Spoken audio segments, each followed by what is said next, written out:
Hey, what's going on, Black people? I hope you guys are having a wonderful day. My name is Dr. Boyce Watkins. Today, I have an interesting conversation I want to bring to you guys about Mr. Kanye West. Kanye West is probably the biggest topic of conversation anywhere on earth right now. And Kanye just made a major move. Some would say it's a gangster move. Kanye has really gotten the attention of a lot of people. And the latest move he made was probably something that's Dr. Claude Anderson approved and also is really ruffling the feathers of the Democratic Party. So get comfortable, buckle up your seatbelt.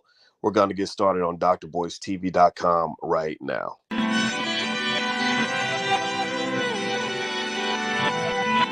Here we are, clan the isms, cataclysm, great. Our people out here struggling, trying to make it in this state. Everybody out here doing it, but we the ones who late. Now family, we the ones who gotta delegate. Get that money in the power, never be fake. Stick to cosign for 3. What did he say? Create jobs, support our own. Educate the same and buy back your home. Got 3 degrees, triple 10. 3 PhDs, now we on the CNN. DBTV, let's talk about negligence. Ignorance is bliss, but we can turn it to intelligence. Believe none of what you hear, half of what you see. Let's break it down here on Dr. Boyce TV. Here we are. Hey, what's going on, everybody? Welcome to drboycetv.com, the home for intelligent Black people. My name is Dr. Boyce Watkins, and I like to bring together B1 people from around the world so we can have intelligent conversations about things that are happening in our community. We're not Democrat, we're not Republican, we're not liberal, we're not conservative, we're just Black. If you agree with that, then put a B1 in the chat, hashtag B1. Let me know all the B1 people in the building. Shout out your city. I see Cameron, Kelly, Tim. Tim, it looks like you're in South Africa. Is that right? Lisa Good. I see Columbia, South Carolina for Greg. Joseph Beaver says B1 on code. Duran is from the DMV. I see Khalil. Good to see you, Khalil. Jose. Financial Freedom with Frank. Good to see you. Kenneth Beasley, B1 Miami. What other cities we got in here? Huntsville, Texas. We got Hawaii, Atlanta. From the UK. I trace this from either from UK or from the UK. Riverview, Florida, ATL, Detroit, for Wendell. Good to see you. Give me a yes in the chat also to let me know you guys can hear me okay. And give me a yes in the chat. I'm on the road, so I always like to make sure my audio is good. So give me a quick yes to let me know I'm coming through all right. Because today I want to talk about Kanye West. I know we've talked about Kanye a few times on this platform. And Kanye, one thing the brother's good at is he's good at getting attention. He's definitely good at getting attention. Sometimes it ain't always good attention. Sometimes Kanye says things that I don't understand, things I can't justify, things I'm not going to defend. And I'm not asking you to defend Kanye. I'm not asking you to defend him. I'm not asking you to attack him. I'm not asking you to do either one of those things. So, because some of y'all love him, some of y'all hate him, some of y'all are in between. In fact, let's do a quick survey. How many of you love what Kanye's saying? If you love what Kanye's been saying lately and how he's been moving, put love in the chat. If you hate it, type hate in the chat. Or how about this? How about negative? Type the word negative instead of hate. We don't really do hate here because we do black love.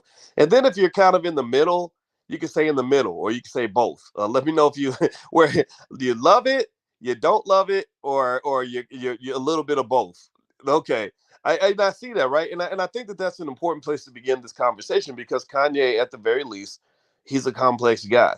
Kanye is not a guy that is easy to love all the time. He's not a guy that's easy to hate all the time. The people that love him hate him. The people that hate him love him. The people that hate him, he's the guy they love to hate. But then if you love him, he's the guy you hate to love. You can't. It's hard, because Kanye he's all over the place. I still stand by my original point. I think he could use some therapy, some meds, things like that. But at the same time, he's not completely off base. And that's where I'm going to start this discussion. So let me tell you all, first of all, I'm going to tell you the big news with Kanye. Then I'm going to do a Dr. Boyce breakdown on what I'm seeing here. Because you guys know my background's finance. And I always see the power of money. I'm a powernomics guy. Dr. Claude Anderson kind of thinking Kanye, as you know, is a powernomics guy.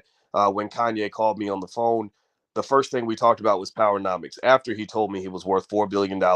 And then he told me he is going to run for president in 2024. And then he told me that he was mad at his wife. He did say that. And then he said that he loved Dr. Claude Anderson and powernomics. They kind of went in that order. So let me first of all give you the news. In case you haven't heard, Kanye is going to purchase this social media platform called Parler. Parler is an app that it's not as big as Twitter. but it's pretty big. It's not as big as Twitter, but it's been out there. Parler is an app that attracts a lot of people on the right or people who believe in freedom of speech. And so as a result, Parler has either earned the love or the disdain of millions of black people. There are millions of black people who think Parler is just this crazy, terrible place where white supremacists and Klansmen kind of hang out, and neo-Nazis and Republicans and Trump supporters. Okay, I get that. They're probably there too. But then also there are some brilliant scholars I know who are on the platform. Like there's a guy named Casey Mulligan from the University of Chicago, who's a scholar I used to really respect his work back when I was doing a lot of financial research at Syracuse University. And Casey Mulligan's on Parler, not because Casey is trying to get into the liberal conservative stuff, but because Casey just wants to talk. Casey just wants to be in a place where there are not arbiters who get to decide who speaks and who does not. In fact, let me ask y'all a question. Give me a yes or no in the chat. How many of y'all have ever been in Facebook jail? How many Facebook jail veterans do we have in the building? How many of you have been locked on Facebook? In fact, put the number. Feel free to put a number, approximate number of how many times Facebook has banned you either temporarily or permanently because you said something that was maybe a little too black, or maybe you said something about the virus, or maybe you said something that they didn't like about politics. Anybody, how many Facebook, how many any of y'all fresh out of jail? I'm fresh out of Facebook jail. I stay in jail. Like, I don't know what it is, but I keep going back to jail. I quoted Malcolm X one time and got sent to Facebook jail for quoting Malcolm X. And so you kind of see a little bit of my bias in this, in the sense that I really don't like living in a world where some asshole sitting in a computer lab at Facebook corporate offices gets to decide how black I get to be that day. I just don't like that. I don't want to live in a world. I don't want to live in a world like that. I don't want to live in a world where you put boundaries on free thinking based on what you think the truth is. I like a world, I like worlds where people actually debate their ideas. I really do. I like worlds where people can express their point of view and not be persecuted for it. I like living in a world where this oppression, this oppression of other people's right to talk is considered to be somehow good for society. I don't believe you live in a better world when you tell people that they're not allowed to talk, because there's a whole lot of people out here. There's a whole lot of dumbasses out here that I would love to shut them down if I could. There's a whole lot of even some Negroes out here that I would love to just literally hit the mute button and cut off their voice forever. I would love to do that, but that would be wrong. That would be wrong because they might just have a point of view that differs from mine, and that's very dangerous. A lot of y'all lived through this pandemic, and we're going to get to Kanye and his acquisition in a minute. I gave you the big pointer. The big pointer, the big kabang of this is that Kanye is going to buy Parler. He's going to follow Elon Musk. He's going to follow Donald Trump and buy his own social media platform. I think that's a good move for Kanye. But let's dig deeper into this. All through the pandemic, all of y'all sat there and listened to people tell you, like your little children. They sat there and they told you, well, we can't allow Dr. So-and-so to speak because that's dangerous. You're getting people killed. You're telling people things. And you'll be like, but wait a minute, this guy, he got his medical degree at Harvard. And y'all gave him y'all gave him like Physician of the Year award last year. So now you're telling me that this guy who's been with the CDC for 20 years is suddenly an invalid quack? Really? Wait a minute. Dr. Christina Parks, who, by the way, is coming to the All Black National Convention, she has a PhD in cell and molecular biology. If that ain't from the University of Michigan, by the way, a great medical school. If that ain't black girl magic, I don't know what is. And Dr. Christina Parks goes in front of the Michigan House of Representatives and gives earth-shattering testimony about the impact of certain drugs and certain things. I'm not going to say the word. It rhymes with Maxine, like Maxine Waters. It rhymes with Maxine. I'm not going to say the word, though. It starts with a V. Don't say it. Don't put it in the chat because we'll get banned for that. But she was explaining how this affects African Americans and did a wonderful job with that. Millions of y'all wanted to see that video, but yet somehow she suddenly became a quack because she wasn't saying the things that Dr. Fauci was telling her to say. So my question is, when you tell me that me getting all the ideas I can get from all the perspectives I can get and getting a second, third, and fourth opinion on something that's very important to my family, when you tell me that it's dangerous for me to be exposed to all the ideas I can be exposed to, I want to flip it on you. I want to flip it on you. I want to say, actually, it's more dangerous that you're telling me to go and put things in my body, and I don't even know what the hell it is. I'm not, no, don't get me wrong. I know y'all live on different sides of the spectrum. Everybody in here made different choices, and I respect those choices. I promise you I do. But at the end of the day, what the hell is this? When did the liberals become the ones who decided that they could become the oppressors of a free thinking society? That's what I don't understand, because I thought, and this was true about 30 years ago, I thought the liberals were the ones who wanted free speech. I thought the liberals were the ones who wanted everyone to have freedom and liberation and the ability to express their ideas without persecution. I mean, think about it. Y'all run around arguing that gay people should be allowed to do whatever they want to do, that a man could declare himself to be a woman and you can't make fun of that.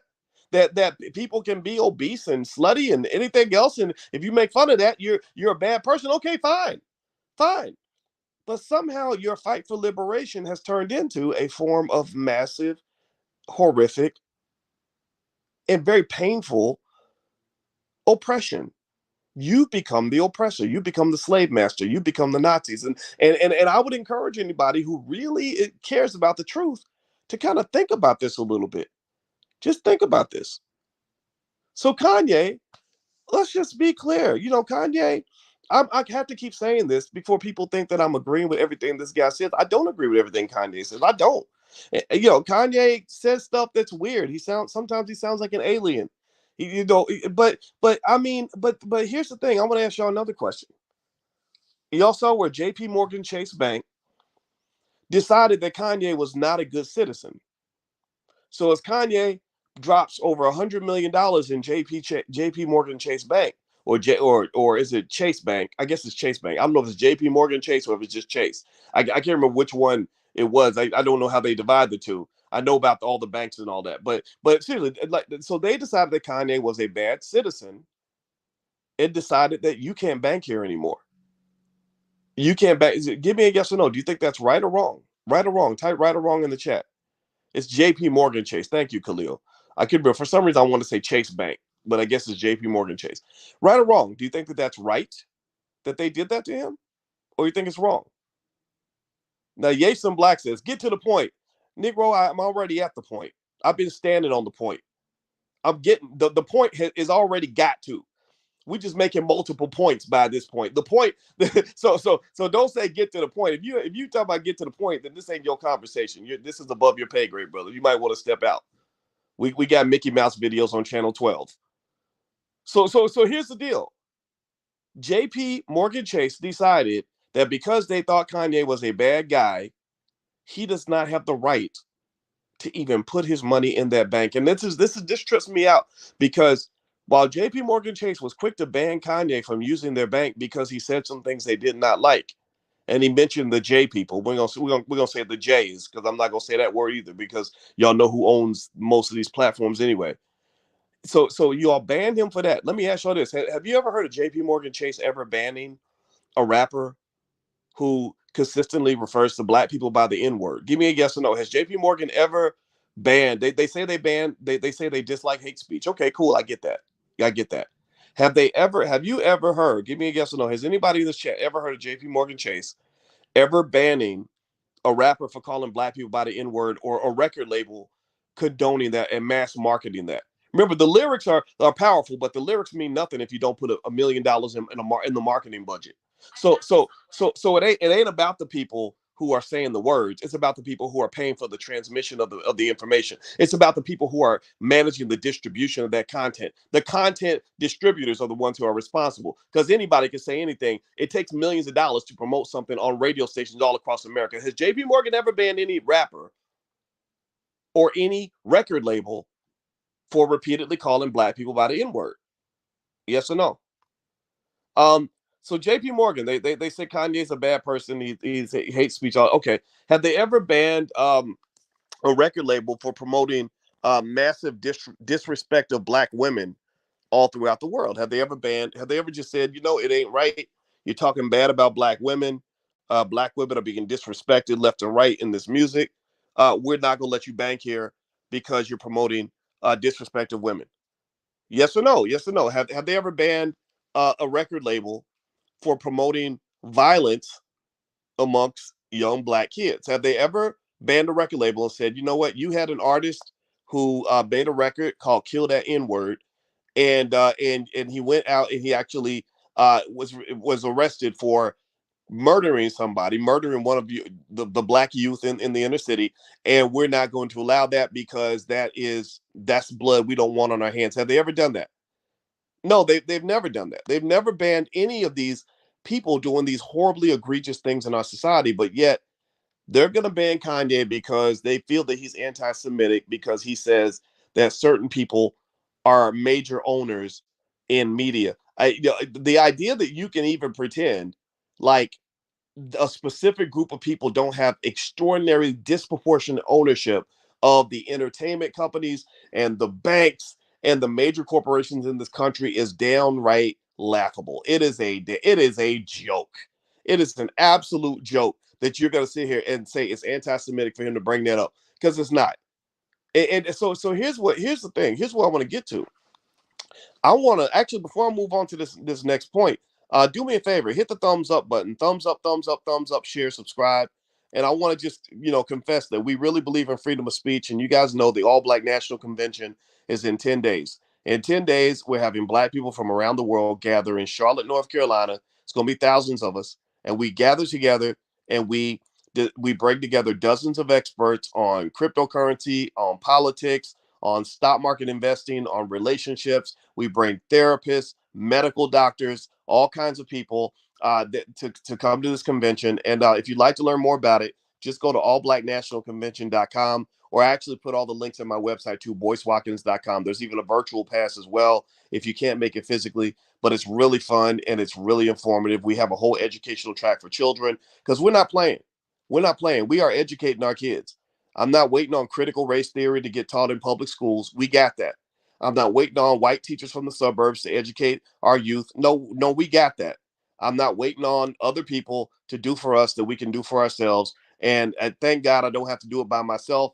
I've got tons and tons and tons of educated black people around the globe who are ready for this fight. So if that is you, if this resonates with you, I hope you'll join us at the convention. Just feel free to go to my website. I put the links right there to make it easy, boycewatkins.com, or you can go to allblacknationalconvention.com. Now let's get back to Kanye West.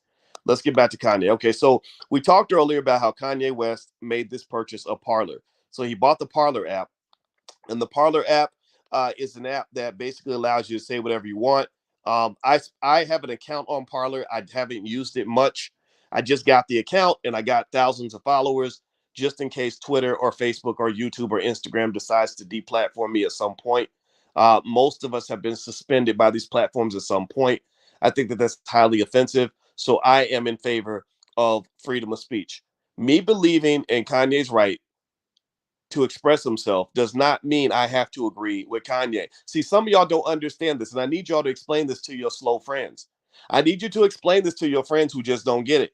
That agreeing to Kanye's right to speak does not mean you're agreeing with Kanye.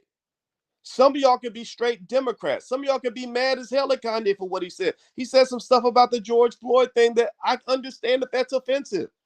But shout out to Drink Champs. I mean, it's weird that a show that where the guys sit around and get drunk during the interview is literally the most enlightened platform, one of the most enlightened platforms out here, because Noriega at least allowed Kanye to talk.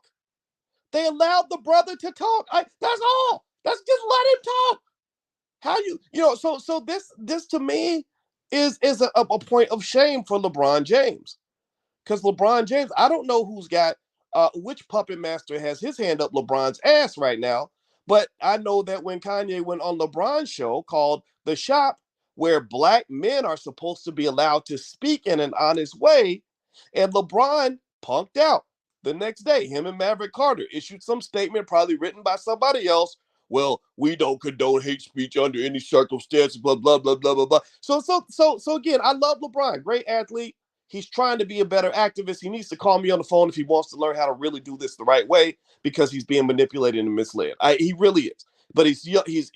He's a few years younger than me. I get it. He doesn't understand the game completely. He's busy being the greatest basketball player on the planet. He doesn't have time to understand politics. I understand that. That's why your entertainers and your athletes do not need to be your political leaders, because that would be as silly as allowing me to go play for the Lakers. If I went to the Lakers and said, I'm going to take over for Anthony Davis, I'm going to play center. He was 6'11". I'm 5'9". I'm going to go play center. We're going to be fine. That would be stupid. So at the same time that I am a midget when it comes to basketball, he is a midget when it comes to politics, Black history, and critical thinking in the Black community. It doesn't mean LeBron has to shut up and dribble. It doesn't mean LeBron can't participate, but LeBron should do the same thing in the political arena that those of us who live here should do in the basketball arena. If I was going to go play basketball for the Lakers, I would let LeBron become my teacher so I can learn how to move on the court. I would take his instructions so I can learn how to play the game right. I wouldn't come in thinking that because I'm a scholar that I can also lead the Lakers to their next NBA Finals. That would make me look dumb. So the same thing is true for entertainers and athletes who come into the political space.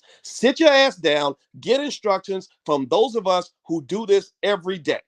Sit down, like, give to Kanye's credit, to Ice Cube's credit. They sat down with Dr. Claude Anderson. They said, explain the game to us. Explain what we should be looking for. Shout out, I'm going to even give credit to Charlamagne the God. When Charlamagne the God was interviewing Joe Biden, he sent me a text and said, what types of questions do you think I should ask Biden? I said, ask these questions, and you're probably going to get him wrinkled. He's probably going to get mad, and I'll be damned if that wasn't what happened when Biden interviewed him, because Biden was being asked questions from thinkers in the community and not just celebrities. So y'all got to understand this. These celebrities, it's not that they're stupid. They're brilliant at what they do. They're brilliant at what they do. But just because you're brilliant at what you do don't mean you're going to be brilliant at everything. I mean, I'm good at finance, but I can't go to the hospital and give heart surgery because I'm good at finance. And the problem that you have is that your celebrities get out here speaking and doing things that impact the community and impact our reputation around the world and impact the state of Black America, and half of them don't know what the hell they're doing. So with LeBron, I like LeBron, I really do. But brother, this was wrong. You on the apology tour? You're supposed to be Mr. Powerful, Mr. Billionaire. God bless you. You got a beautiful family. I'm so proud of you. You're supposed to be this big, powerful, big, strong Black man, and you are literally getting on your knees and apologizing for having a conversation with another grown-ass Black man.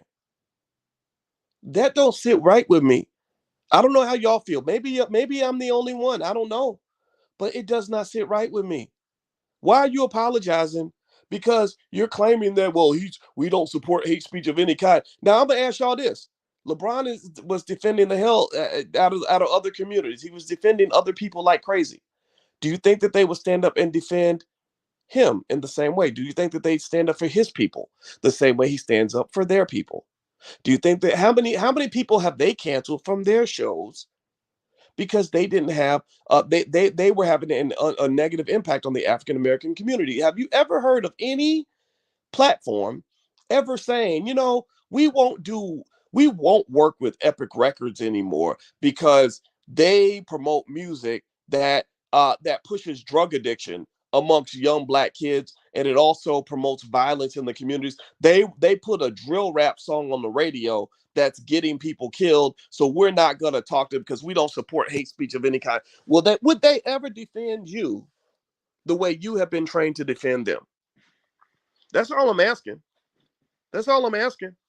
And if you can't answer the question, you're probably just going to get mad. You're going to get mad that I asked the question, because they're not used to Black people asking intelligent questions. They're not used to Black people asking for basic parity. They're not used to Black people for asking for simple equality. They're not used to us saying, okay, so y'all did all this to us. Is it okay if we do the same thing to y'all? Oh, well, no, that's not acceptable. Well, then, if it's not okay for us to do it to y'all, then why is it okay for you to do it to us?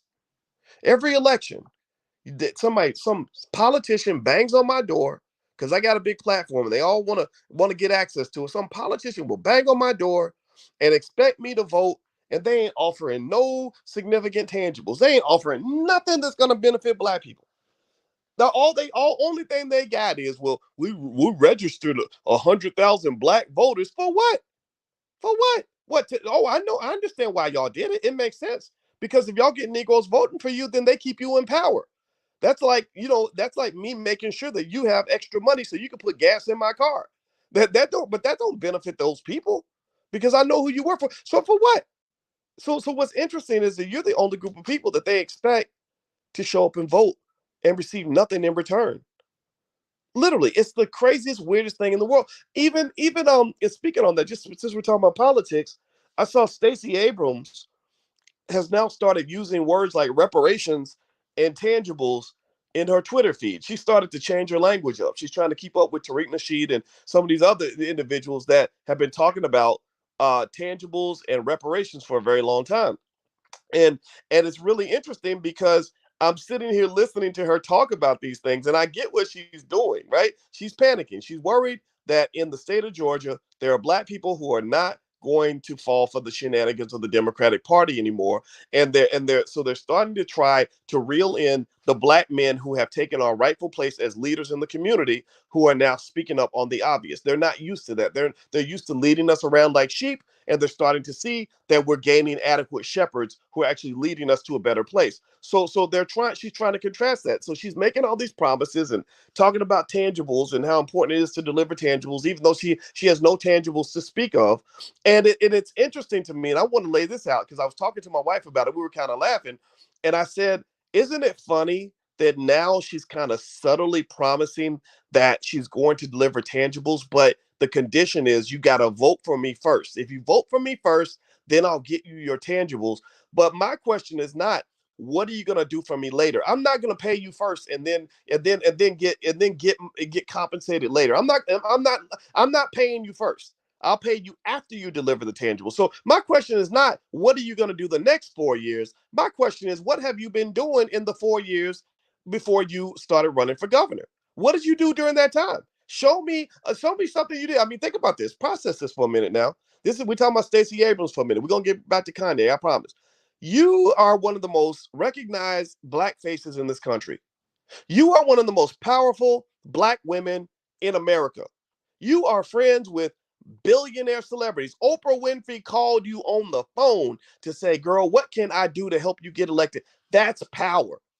So my issue is, are you telling me that the only way you can deliver anything for black people other than voter registrations is if you are elected? If you are connected to all these billionaires, there's a lot of stuff you could have done during that time where you were running in power circles, waiting to run for governor. When you're in these power circles, and all the black celebrities have this power, you're connecting every day to people that could transform the lives of thousands of black people with one good initiative. Show me some sort of independent educational facility for black people where you help them raise $100 million so black teachers could educate black children. Show me a $50 million community center that you built. Show me some sort of initiative where you have helped a bunch of black businesses raise $500 million in funding because you've got connections in Silicon Valley. Show me that, and then I might believe you. But don't fall for this nonsense with these politicians. Let me tell you the game of these political parties. I don't care if you're Democrat or Republicans. Here's one of the things that they do. What they are trained to do is to they are trained to basically empathize with your problem without actually solving it. That's what they train each other to do. What they're trained to do, and actually, honestly, therapists are trained to do this too. My wife's a therapist. They're trained to hear you and to make you feel like they're connected to your problem, and then they do nothing about it. So pay attention. When you hear them talk about the pain of being black and what black people are going through, I want you to listen to see if they have specific solutions that have already been implemented that are actually going to move the needle on the issue. If not, you're being gaslit. That's gaslighting. So anyway, do me a favor, hit the thumbs up button, thumbs up, share, subscribe. We're talking about Kanye West in a major financial move he just made. Kanye just purchased, or he announced that he's going to purchase Parler. Parler is a social media platform that allows for freedom of speech. That's their whole angle. It's interesting because he's the third billionaire to buy his own social media platform following Elon Musk. and Donald Trump. Donald Trump bought True Social. I did not get an account on True Social because I did not really believe in that. And also, I'm not really a Trump guy, on any level. Twitter, I've always had a Twitter account. Elon Musk is going to own Twitter. I like the direction he's going to take Twitter. I like the idea of people being able to express their ideas. I do have an account with Kanye's platform, Parler. I support it. I think that it's a place where you don't have to like Kanye in order to appreciate it. You only have to like freedom. If you like freedom, if you like being able to talk, if you believe that everyone has a right to express their ideas, then Parler's a place for you. It's Parler, Parler. I did get an account there. I'll just share that with you. So here's the other thing, right? So overall, I think that with Kanye, part of his outspokenness, unfortunately, is driven by a desire to get attention. Entertainers live off attention. If they don't get attention, then they end up falling off. So Kanye has become very, very good and masterful at getting attention. Sometimes it ends up looking kind of ridiculous. Sometimes it's in the form of ridiculous shenanigans, like walking down at this fashion show with mud all over his body. Sometimes it's by saying just the most outrageous thing he can come up with. I don't agree with any of that. I think some of that's kind of silly. However, I do think that Kanye should be heard when it comes to his political views, to a point, not to the point where we all become Republicans. I don't believe in the Republican Party in terms of the solutions that they provide. I don't think the Republicans are ever really going to step forward and make a significant proposal on reparations. I haven't seen the Republicans do anything other than complain about the Democrats. And that's why you have to be careful. I think that the solution for Black people, when you talk about voting, is when people ask me, who are you voting for? Are you voting Democrat? I say no. They say, are you voting Republican? I say no. They say, who are you voting for? I tell them I'm voting for the Black community. I'm voting Black. Well, what does it mean to vote Black? Well, voting Black means at least understanding at this particular point with the state of American politics that solutions for the Black community can only come from Black people. They can only come from the Black community. Right now, the Democratic Party has too many racists in that party, too many people in that party who look down on the Black community, that they have not at any point shown any significant effort or any significant proof that they've truly embraced the issues that we really care about. You start with reparations. They are very much against reparations. And this actually goes back. This is not a new thing. You go back 150 years ago when they released the slaves from the South. We were running from the South because the South had all the old school, the Klan and all these horrible racist people that were trying to put us back on plantations. So we're trying to escape the South. Well, do you know that after the Civil War, when they polled people in the North and said, do you think Black people should be free and be brought to the North? They said, no, we don't want Black people here either, because Black people will take our jobs. Black people will take resources from us. So it wasn't even so much a matter of them necessarily hating Black people just for being Black. It was more like a matter of saying, we just really don't want any more competition. And so ultimately, this comes into the fact that you were trained since slavery to be a non-competitive group of people. White people trained you to not be able to compete with white people.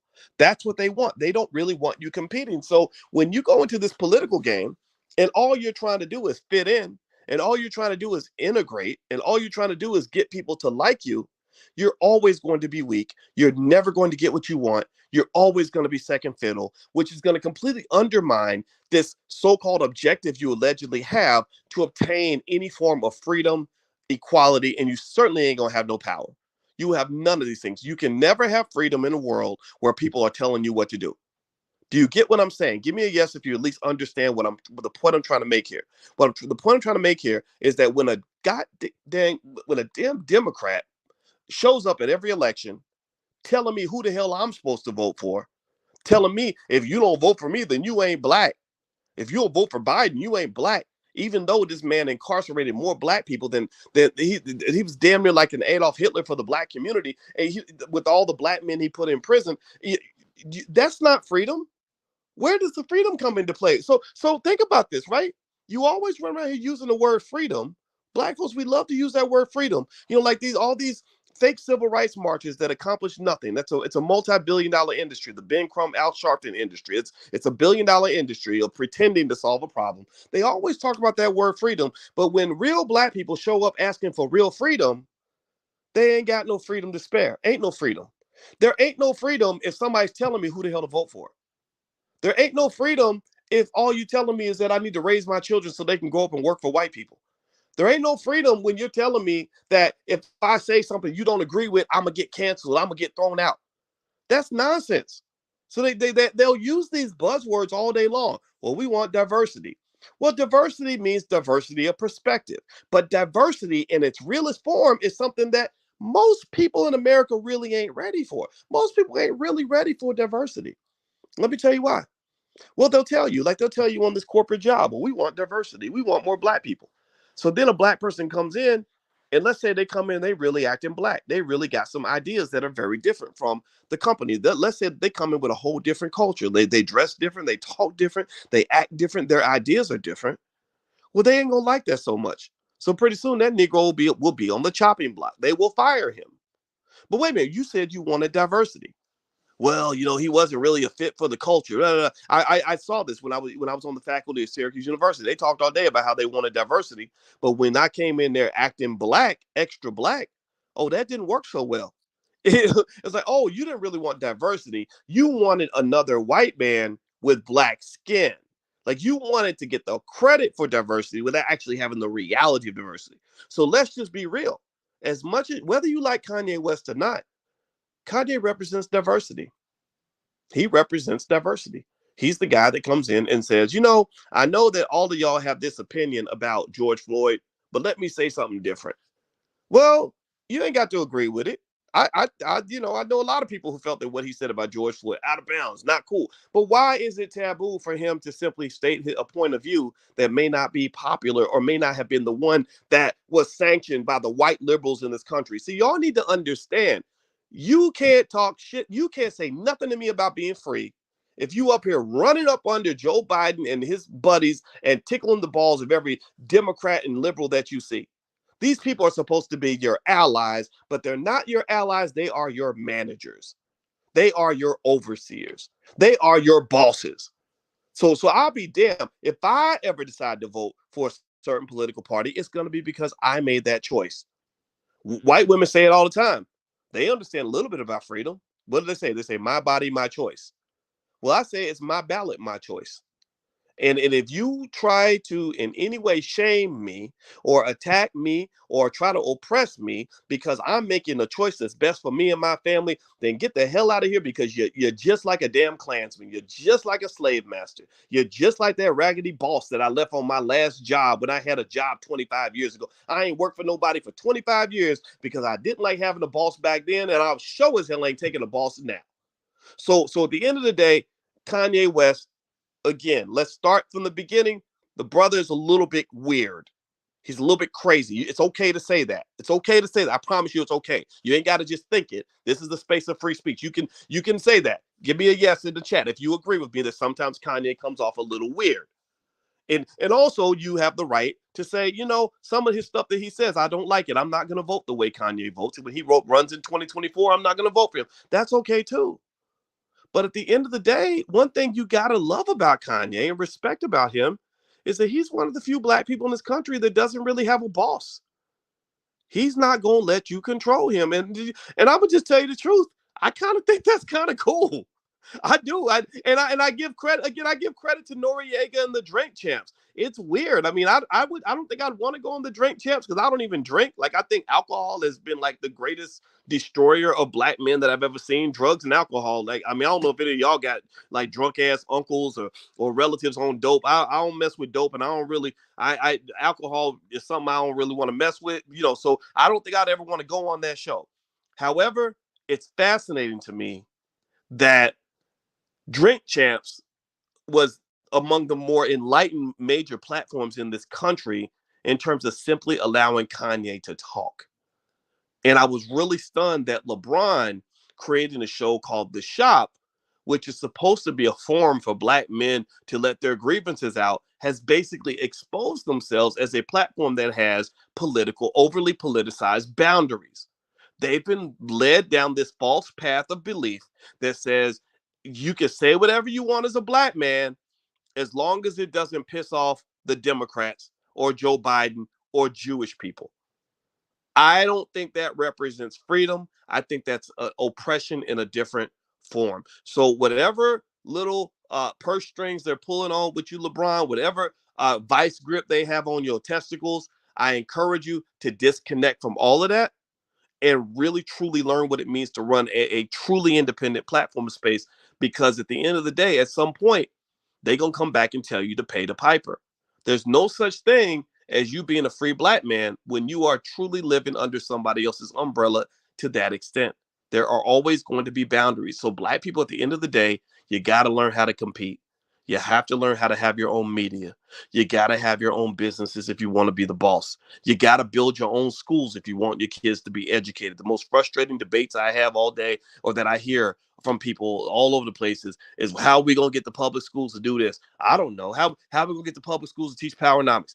I don't know. Those are their schools. Like, how the hell am I going? How the hell am I going to talk a white-owned public school into teaching powernomics, or to teach about Louis Farrakhan, or to teach the things that black kids need to know? I don't know how to do that. I can't do that. But I do know how to get together with some of these brilliant black people out here and go start a school. That's your problem. You're scared to start from scratch. You have too much admiration for what white folks own. You have too much respect for their institutions and not enough respect for your own. You have too much respect for what they built and no respect for what you and your children can build together. You have so much love for what they did that you have no love for what you're doing. Well, I encourage you to shift that narrative. Freedom and independence and power starts with self-love. It must start with self-love. And so if I was going to end you with a point today, and I'm going to be done in a second, is I encourage you to have as much admiration for yourself and what you can do and what your own community can do, that you have, and I want that love to exceed the love that you have for what everybody else is doing. Stop trying to get on board with what everybody else is doing. Stop trying to worry about whether or not they accept you, whether they like you, whether they're going to integrate you, and then start thinking about the fact that from a security standpoint, we must have spaces where we can be free and independent and move without worrying about what somebody else has to say. The fact that let me process this. This is what's so fascinating about Kanye getting canceled, the way he's being canceled. The very same people that Kanye claimed are quick to cancel everybody are the ones who got offended and then started canceling him. So the very people Kanye said have all the power are literally showing their power, and they're doing it in a very quiet way. They're not being loud about it. They didn't have no marches and prayer vigils about it. They didn't have no press conferences about it. They just slowly but surely chopped this dude off. They said, we're gonna take you off Instagram. Now we're gonna take you off Twitter. Now we're gonna take you off LeBron's show. We not only will you not be able to talk to white folks the same way you used to, but you can't even talk to your own people. Well, that is a reflection of the fact that you are an oppressed group of people. You because you don't own enough, you are basically owned by everybody else. And so you need to stop celebrating your oppression and start working hard for your liberation.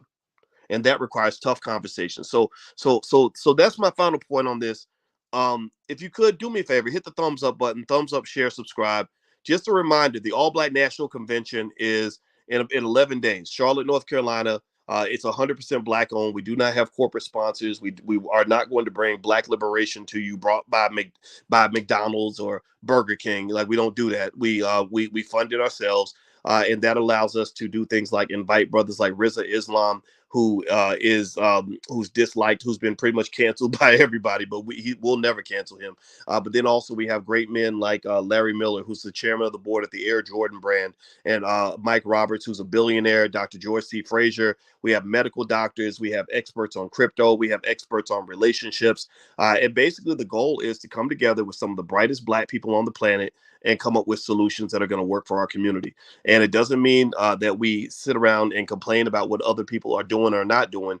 We only focus on ourselves. So we're not focused on hate. We're focused on self-love, self-development, because I believe to the bottom of my heart that if we put every ounce of our energy into building our families and building our men and building our women and building our self-love and building our skill and building our confidence, we can compete with anybody on earth. So that's the vibe of the All Black National Convention. I put the links on my website, boycewatkins.com. Feel free to go there. There are also virtual tickets if you can't make it to Charlotte on the 28th through the 30th. So anyway, guys, I hope you have a great night. And I reiterate with Kanye, you do not have to love or hate Kanye to appreciate the right of anybody to have freedom of speech. That's my position on this. This is not a pro Kanye or an anti Kanye conversation. This is just a conversation about what freedom actually looks like and the fact that everybody deserves the right to talk, and that it's simply wrong to take away this man's bank account because you don't agree with him, or to take away his right to speak because you don't agree with him. That ain't nothing but oppression. That ain't nothing but slavery. That's the same stuff that we dealt with 150 years ago. I'm not trying to deal with it again right now. So that's it, guys. I hope you have a good night. Thank you for listening. God bless you. And I'll check back in with you later. Take care. Love you. Peace.